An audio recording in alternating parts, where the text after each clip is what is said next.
Un bruit de roulette retentit dans le couloir. C'est Madame Marshall qui ramène le téléviseur en ce vendredi après-midi de veille de vacances scolaires. Il est 15h42, le 23 octobre 1992, et vous êtes coincé pour 2 heures de français. Votre professeur a oublié la VHS de la pièce de théâtre qu'elle souhaite vous diffuser. Pendant qu'elle s'absente, l'un de vos camarades, un peu taquin, un peu perturbateur et perturbé, glisse dans la fente du magnétoscope une cassette sans étiquette. Et là, c'est le choc. Vous ne saviez même pas que cela existait. Ce que vous voyez vous répugne au plus haut point, mais vous ne pouvez pas quitter l'écran des yeux. Ce sont les cris de votre professeur découvrant cette projection clandestine qui vous feront sortir de votre torpeur. Cette dernière, en tentant de sortir l'immondice, bloquera le mécanisme et le film, dans son affreux crescendo de l'horreur, continuera d'être projeté. Le malaise est tel que de nombreux élèves en pleurs quittent la salle. C'est votre cas. Vous sortez en état de sidération avec le visage de cette femme en tête. Visage que vous n'avez jamais oublié, même après 3 décennies. Cette femme blonde aux yeux clairs est probablement la cause des cauchemars des ados des années 70 à 90. Ceux d'après ont été épargnés par la vision de ces films extrêmes et non sollicités, car le temps a accompli sa tâche d'oubli. Bodil Johansen est la figure de proue d'un cinéma dérangeant, dont la pratique est interdite pratiquement partout dans le monde. Elle a consacré sa vie aux animaux, les aimant plus que de raison. Dans ce TVR aujourd'hui, nous allons explorer les recoins sombres d'une paraphilie taboue, qui est pourtant plus répandue que ce qu'on pourrait croire.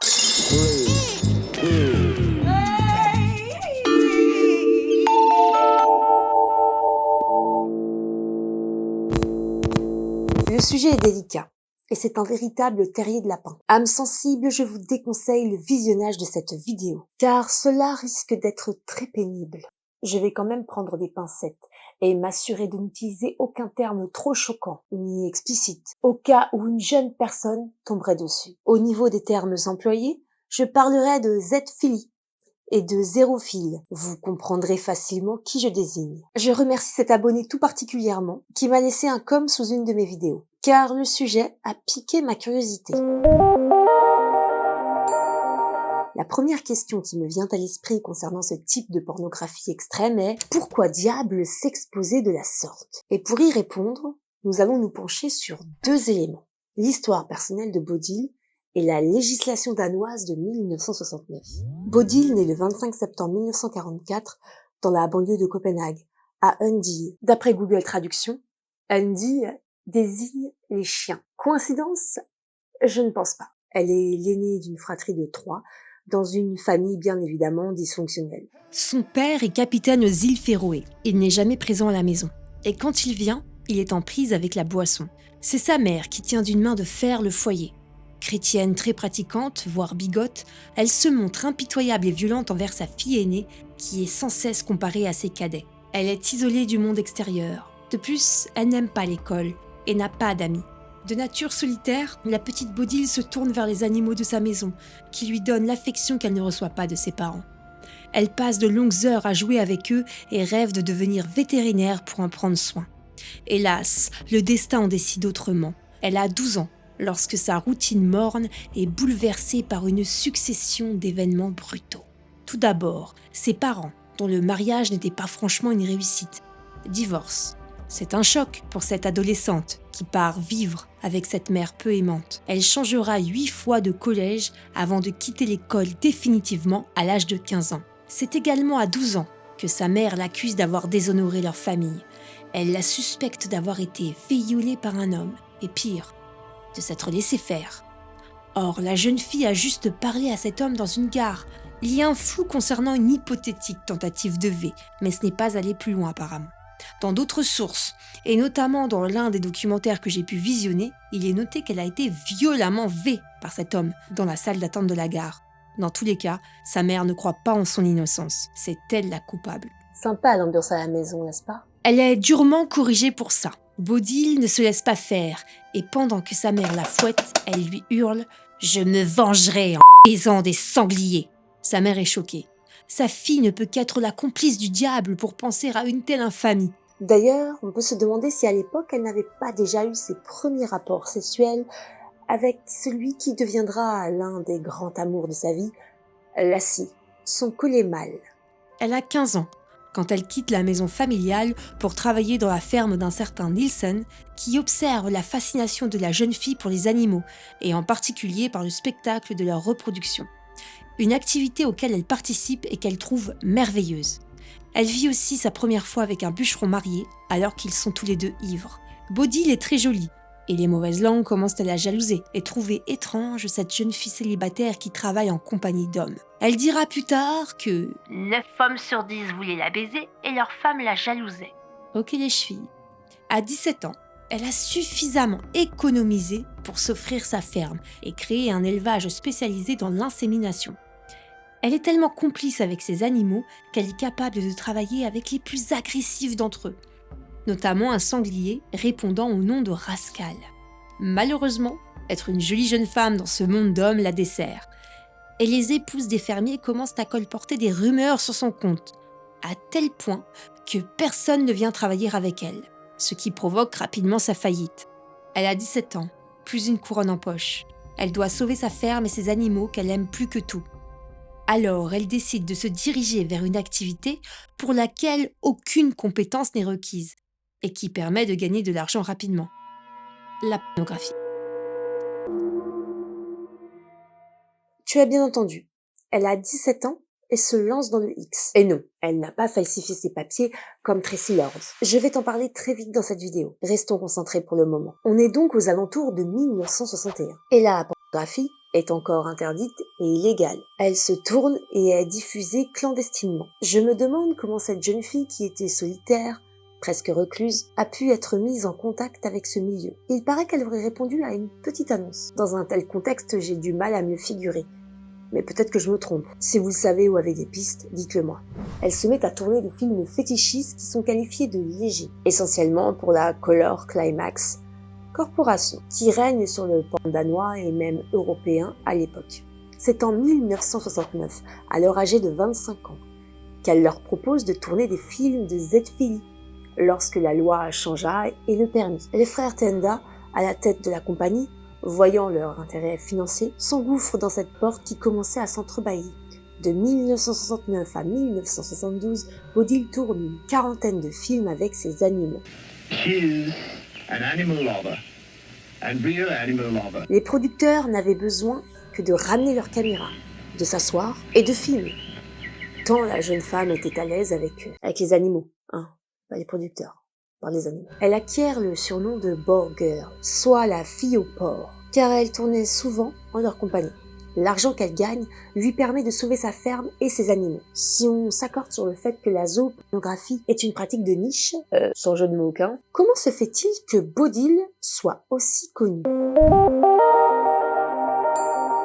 En 1970, l'artiste américano-japonais Shinkichi Tajiri est l'un des pionniers du porno danois Ole Hegg, qui est à ce moment-là photographe de charme et n'a pas encore réalisé son premier film, décide de rendre visite à Bodil. Ole Hegg a déjà travaillé avec elle, sur des tournages plus classiques, en qualité de photographe. En tout cas, il n'y a pas de filmographie le concernant avant 1971, d'après le peu de sources auxquelles j'ai eu accès. Tajiri est fasciné par cette femme, et il souhaite à travers son documentaire rendre un peu d'humanité à cet anonyme qui s'adonne à des pratiques extrêmes. A Summer Day 1970, à ne pas confondre avec Mango Jerry, sorti la même année. C'est un documentaire qui suit Bodil lors d'une simple journée d'été dans sa ferme. On la voit s'occuper de ses animaux. Elle semble ignorer la caméra qui la suit d'un œil presque voyeur. Elle monte son étalon noir Dreamlight entièrement nu. Là pour le coup, il a pas tort, GG. Les femmes adorent faire du cheval. Elles ont le... Aurait-il vu le film ? Elle aide ses cochons à se reproduire, elle caresse son chien, qui la suit partout. Cela pourrait presque être une scène ordinaire dans la vie d'une fille de la nature, si l'image de sa sexualité hors norme ne nous hantait pas. Comment recevoir ces images sans en percevoir la nature licencieuse, à peine cachée à nous, autres spectateurs ? Il y a chez Bodil un je ne sais quoi qui dérange. Derrière ce beau regard bleu, ne percevez-vous pas une tristesse infinie, une fêlure d'âme irréparable et un éclat de folie prêt à surgir ? Contre toute attente, ce court-métrage underground est un succès. Malgré un bug lors de la prise de son qui a obligé les réalisateurs à mettre la 6e symphonie de Beethoven tout le long du film, il est bien reçu par la critique. et gagne un prix lors du Wet Dream Festival à Amsterdam. Cet événement aurait pu marquer un tournant positif dans la vie de Bodil, mais il n'en est rien. Elle devient alors une bête curieuse aux yeux du monde. Des gens des 4 coins de la planète, aux intentions peu honorables, viennent lui rendre visite dans sa ferme. Ils veulent voir cette figure de l'amour libre, celle qui assume sa passion hors norme des animaux. Contre quelque argent, elle montre ses activités sexuelles à qui le lui demande. Et beaucoup d'amateurs munis de caméras peuvent tourner leur propre porno avec elle. Elle continue un temps de tourner dans le X-Zoo et se retire en 1972, date à laquelle elle devient mère d'une fille. Avec son compagnon Knut Andersen, ils déménagent de leur ferme d'Osserud, à cause du voisinage qui voit d'un très mauvais œil les activités de Bodil et les hordes de spectateurs qui affluent. Puis les choses vont de mal en pis. Bodil ne tourne plus de films. Les revenus de ses prestations à la ferme ne suffisent pas. Elle est rongée par une profonde dépression. Elle entame alors une lente dégradation physique et psychique, se met à boire, à manger plus que de raison et prend des tranquillisants. Pour ne rien arranger, son compagnon boit également. Afin de subvenir à leurs besoins, elle se produit avec un chien dans des clubs sordides. Elle a 3 shows porno par soir. Hélas, cela ne suffit pas. Et les dettes s'accumulent. Pour couronner le tout, elle perd celle qu'elle considère comme sa seule véritable amie, la seule qui la comprend. Spot, son berger allemand, qu'elle avait sauvé d'une vie misérable 10 ans auparavant. Sa relation avec elle était encore plus forte que celle avec Lassie, lorsqu'elle était adolescente. D'ailleurs, son portrait orne le médaillon qu'elle a autour du cou. Elle dira de Spot qu'elle lui était totalement fidèle, contrairement à Lassie qui était le chien de toutes les filles. Elle considère que sa mort fut le début de sa réelle descente aux enfers. Elle fume 100 cigarettes et boit 1 bouteille de schnapps par jour. Elle n'arrive plus à s'occuper de ses animaux, tant et si bien qu'ils dépérissent à petit feu. Un peu comme elle, par sa faute. En 1981, la loi danoise sur la maltraitance animale se durcit et une descente de police est effectuée dans sa ferme. Est-ce que c'était suite à des dénonciations ? Les animaux sont affamés. L'un des porcs a même été dévoré par les siens. Elle est emprisonnée durant 30 jours et lorsqu'elle sort, tous ces animaux ont été euthanasiés. Elle sombre un peu plus dans la déchéance. Néanmoins, l'espoir de les retrouver et de retrouver sa vie d'avant ne la quitte pas. Alors elle se tourne vers la prostitution de rue avec des clients humains. Mais elle n'est pas Job. CF la Bible. Ces animaux ne reviendront pas et plus rien ne sera comme avant. Elle finit par échanger ses faveurs contre quelques cigarettes et de l'alcool. Les addictions l'abîment et elle rendra l'âme à seulement 40 ans en 1985. On suppose d'abord qu'il s'agit d'un suicide, mais une amie à elle expliquera en 2006 dans le documentaire The Dark Side of Porn qu'elle est partie à cause d'une cirrhose du foie liée à son alcoolisme. Elle laisse son conjoint et sa fille de 13 ans, qui, je l'espère de tout cœur, n'a jamais été témoin des activités de sa mère à la ferme. Bodil n'est plus, mais son œuvre marque à jamais des milliers d'adolescents. Son film le plus connu se nomme Animal Farm, comme le roman de George Orwell. D'ailleurs, y a-t-il des ados des années 2000 qui l'auraient téléchargé par hasard dans Casa ou Emule ? J'espère que le traumatisme ne fut pas trop grand. Ce n'est malheureusement pas le cas de bon nombre d'entre vous, qui avez eu connaissance de ces images à vos dépens, comme une sorte de rite de passage forcé. Dans les années 80, la police anglaise traque la pornographie illégale. Des descentes sont organisées chez les acteurs de ce mouvement, producteurs, réalisateurs, pour confisquer le matériel. Je ne sais pas si Animal Farm peut être considéré, oui ou non, comme un lost media. J'imagine qu'il peut se visionner, peut-être partiellement, voire complètement, sur des sites étrangers, provenant de pays qui n'ont pas légiféré sur la Z-file, comme le Mexique, la Turquie, ou encore la Roumanie. On vous voit. De plus, les VHS ont dû être numérisés. Donc, non, ce n'est pas un lost media. C'est un média difficilement trouvable, mais qui existe encore. Je n'ai pas poussé mes recherches plus loin que les tubes habituels, et je cherchais dessus les films classiques de Bodil. Je n'ai rien trouvé. J'ai vu quelques images dans la recherche images en désactivant Safe Search, assez pour ne pas avoir envie d'en découvrir plus. J'ai vu des images d'elle dans des films classiques, et l'expression de son visage me semblait vraiment ailleurs.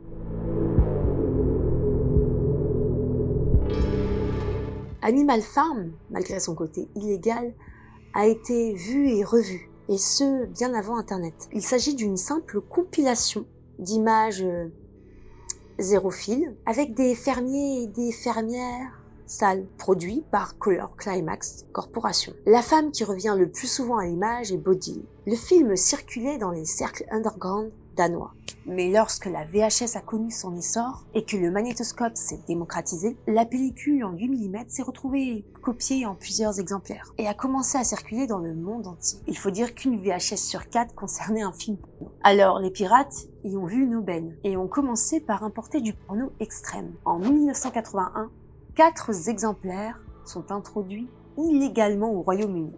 Malgré la récupération par la police de plusieurs exemplaires d'Animal Farm, le film a déjà été copié et se diffuse très largement. Il pouvait se vendre dans les sex shops de Soho jusqu'à 70 livres, ce qui correspond à l'époque à l'équivalent de plus de 120 €, 750 francs pour les reliques de ma chaîne. Ce film était aux années 80, ce que Two Girls One Cup fut aux années 2000. Une œuvre qui se regarde plus pour le dégoût qu'elle procure que pour une potentielle excitation sexuelle. Elle a une fonction de catharsis quelque part. Sur internet, on retrouve les témoignages traumatisés d'adultes qui s'en rappellent parfaitement, parfois 40 ans après le premier visionnage. Apparemment, un club de football anglais, lors d'une de leurs soirées de collecte de fonds, l'avait projeté à leurs adolescents entre 2 pizzas hawaïennes et un Dr Pepper. J'ai d'ailleurs eu le témoignage d'un abonné, sous la vidéo de l'iceberg des pires films X, qui décrit en détail les scènes qui l'ont marqué à jamais. Et cela correspond en tout point à Animal Farm. Mais alors, qu'est-ce qu'il y a au juste pour que ce film ait tant choqué ? Il s'agit donc d'une compilation d'actes sexuels divers et variés, d'hommes et de femmes, dont Bodil Johansen, avec une multitude d'animaux. On y voit des rapports oraux, génitaux et anaux, avec des chevaux, des chiens, des cochons et même une scène avec une anguille. Apparemment, c'était peut-être pour plaire au marché japonais. Je passe mon tour pour vérifier ça. La simple description a réussi à me dégoûter. Je ne suis pas là pour faire le procès de la Z-philie, bien que ce soit une pratique que je n'admette pas et qui me répulse au plus haut degré. Néanmoins, j'aimerais comprendre. La Z-philie, pourquoi ? Le sujet dérange.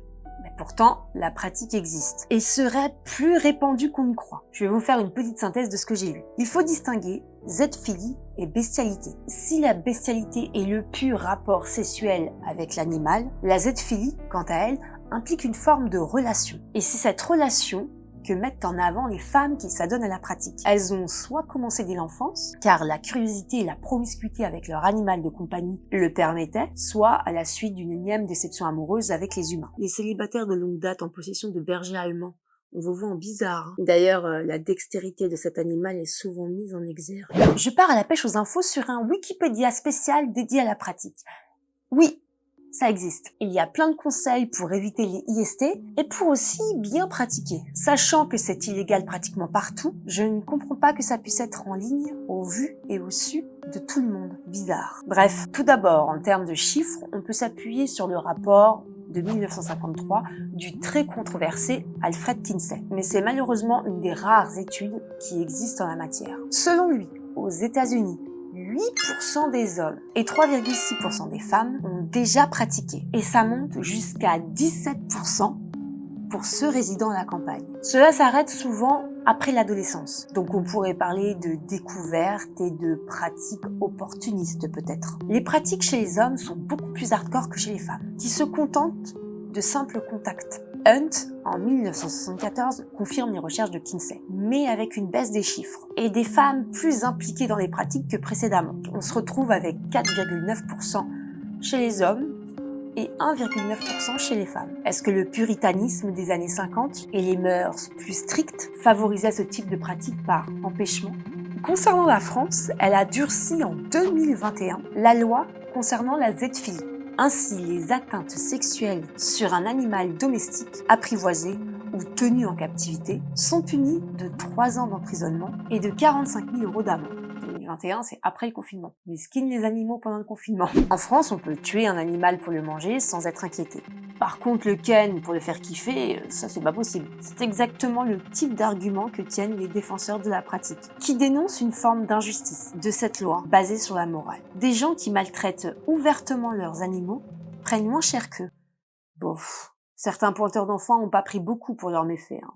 La pratique existe depuis la nuit des temps, comme l'attestent certaines preuves historiques. La pédo aussi, ça veut pas dire que c'est légitime d'exister. Finalement, c'est le bien-être de l'animal qui est au cœur du débat. Et s'ils savaient parler, on pourrait arrêter toute forme de spéculation sur leur consentement. Au final, on ne peut que supposer. Et il ne faut pas oublier que l'animal est dépendant de son maître. Et surtout, il lui obéit. N'y a-t-il pas un rapport dominant-dominé qui rend la pratique encore plus problématique qu'elle n'est, et tout consentement libre de toute influence impossible? Débat ouvert en commentaire. Perso, vous avez bien compris que ce type de pratique me dérange, et en même temps, je peux comprendre qu'il y ait des gens qui soient réellement amoureux de leur animal de compagnie. Je suis complètement zinzin de bibou, mais bon, ça me viendrait pas à l'esprit de... Berk. Revenons à nos moutons. Pourquoi et comment le Danemark est devenu l'épicentre de la production de zooporno dans les années 70?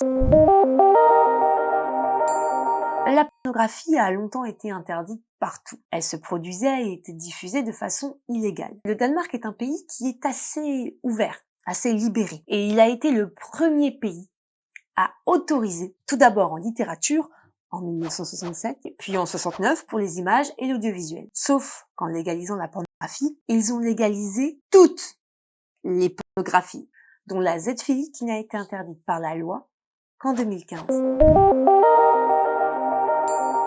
Jens et Peter Tender, ouais, la prononciation elle est chelou et tout, mais j'essaye de le faire avec l'accent danois de Google Traduction et tout, histoire de faire les choses bien. Mais je pense que c'est ridicule. Et je devrais dire Jens et Peter Theander. Voilà. Jens et Peter Theander, les deux frères qui ont créé la Color Climax Corporation, ont sauté sur l'aubaine. Ils étaient déjà actifs depuis 1967 avec le magazine qu'ils publiaient. Lorsque tout devient légal en 69, ils se mettent à produire de la pornographie hardcore et extrême, dont la zoophilie avec Bodil. J'ai lu quelque part que l'un des frères avait un gros penchant pour cette pratique. En tout cas, ça leur a rapporté un pognon de dingue, hein, comme les films avec les enfants de 7 ans. Quoi, je vous l'avais pas dit? Ouais. J'ai oublié de préciser que toutes, mais vraiment toutes les pratiques ont été permises. C'est-à-dire aussi la pédoporno. Et s'il vous plaît, ne hurlez pas, il a fallu 11 ans pour que la loi change et interdise ça. Lors de mes recherches, je suis tombée sur le site de la Color Climax. Alors, d'après les sources que j'ai pu lire, il paraît qu'il n'est plus en ligne. Mais je suis tombée sur un site.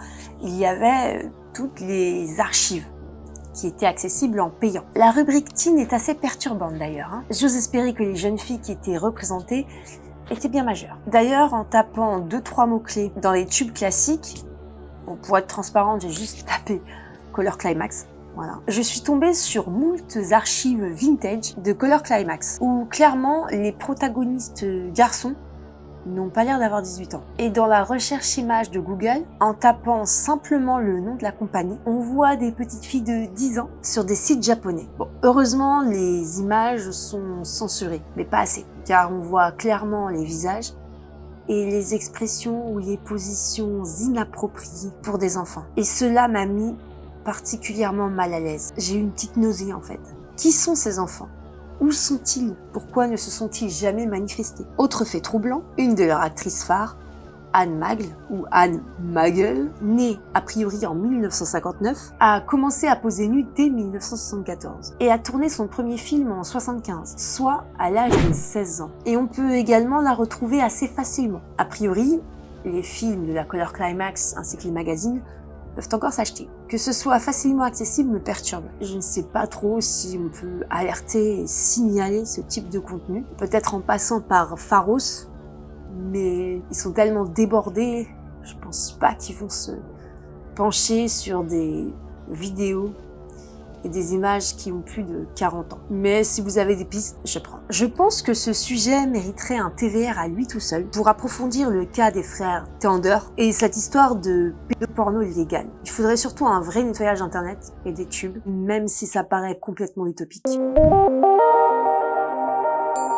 la légalisation de la pornographie au Danemark, conséquente de l'état d'esprit de libération sexuelle qui s'était emparé de tout l'Occident à la fin des années 60, a entraîné avec elle un assouplissement des lois en vigueur dans toute l'Europe. Leur extrême permissivité fut un réel âge d'or pour la production pornographique hardcore. Pour en revenir à Bodil Johansen, cette femme à la sexualité hors norme, était-elle vraiment libre ou était-ce la victime d'une industrie qui l'a exploitée et en a tiré profit avant de s'en désintéresser totalement? J'aimerais avoir votre avis. J'espère que ce TVR ne vous aura pas trop mis mal à l'aise. Il y aura une version comme d'habitude non bipée et avec des images un peu plus explicites pour les tipeurs et du contenu en plus, notamment les liens vers les documentaires qui peuvent être durs à trouver. D'ailleurs, un grand merci à Lilian qui m'a donné un sacré coup de main pour trouver l'un des documentaires. Dites-moi si la suite des aventures scandaleuses de la Color Climax vous intéresse. Comme ça, je me mets à enquêter sur cette histoire d'enfants là qui tournaient dans des films, parce que ça me rend ouf rien que d'y penser. Vous pouvez d'ailleurs m'envoyer des liens, me partager des pistes, si jamais le cœur vous dit de participer aux enquêtes. J'aime beaucoup le travail participatif, alors vous êtes les bienvenus. Mon mail est dans la description. Merci également au tipeur du mois. Avant de vous laisser et de vous dire à la prochaine, il y a un monsieur qui m'a contacté par mail il y a quelques mois de ça. Et j'attendais un sujet propice pour pouvoir en parler. Ce monsieur s'appelle Jean-David Christina. Lorsqu'il était enfant, il a été abusé et a écrit un texte qui est devenu une chanson. Je vous mets le lien dans la description pour l'écouter. Le clip est très poignant. Je vous laisserai donc aujourd'hui avec ce texte que je vais vous lire. En danger est l'innocence. Envie d'autre chose qu'au cou, ces traces de coups, de colère. Par indifférence du coup, ceux qui se taisent les tolèrent. En danger est l'innocence, et si le mépris est tu ne donnes pas de chance, alors l'enfance tu la tues. Si l'on dit que les coups pleuvent, est-ce parce que l'éclaircie vient toujours après l'épreuve? L'épreuve que je suis en vie. Sur le lit, crient mes délits, sur mon corps sans mon accord. Mon cœur, mon âme, tu délies? Sais-tu que tes pores sentent porc? Envie d'avoir une enfance, sans toutes ces horreurs infâmes. Est-ce que l'amour a un sens? Je veux croire aux hommes, aux femmes. Si l'on dit que les coups pleuvent, est-ce parce que l'éclaircie vient toujours après l'épreuve? L'épreuve que je suis en vie. Prenez soin de vous. Bisous. Et cœur sur vous.